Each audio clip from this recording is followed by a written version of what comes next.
Hello, my name is Benjamin Hart. I'm an American attorney and the Managing Director of Integrity Legal here in Bangkok, Thailand.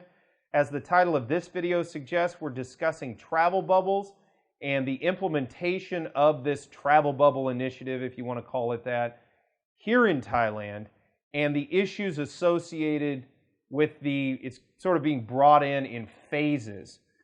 In a recent article from Bangkok Post, that's bangkokpost.com, article is titled Travel Bubble Scheme Drawn Up in 3 Phases.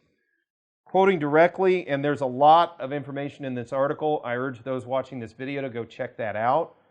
But for relevance for this video, quoting directly, in the first phase of the travel bubble for the leisure market, Thailand has to start with tour groups because it is easier to manage routes, areas, and activities, said TAT Governor Yutasak Supasorn.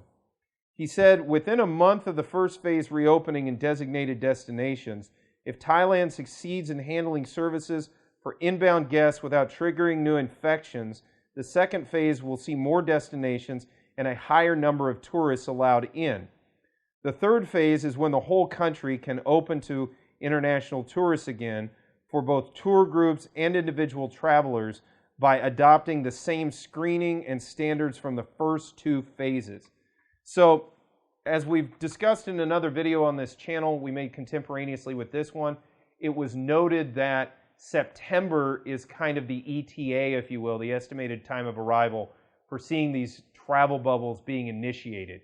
So it looks like we're going to see most of July out, and we're going to see the rest of August before we're actually going to see these quote-unquote travel bubbles being brought online. Now, it's also going to be brought in these phases. Now, they don't specifically say how long these phases are going to last, although they do say, he said within a month of the first phase, then and if they're successful, they'll go ahead and open into the second phase. So presumably it's October before we're in phase 2 of the travel bubble scheme, and if all goes well, possibly November, where we're in phase 3 of the travel bubble scheme, and we're sort of moving down the road, hopefully.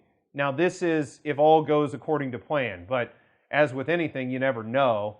Now, I think that the Thais are going to be as diligent as they can and as assiduous as they can in trying to ensure that everybody coming in is COVID-free, or those who do come in that are determined to have it are properly quarantined, etc. So exactly how this is going to come off remains to be seen, but hopefully we're going to see the tourism situation improve from the current state of affairs in the relatively near future.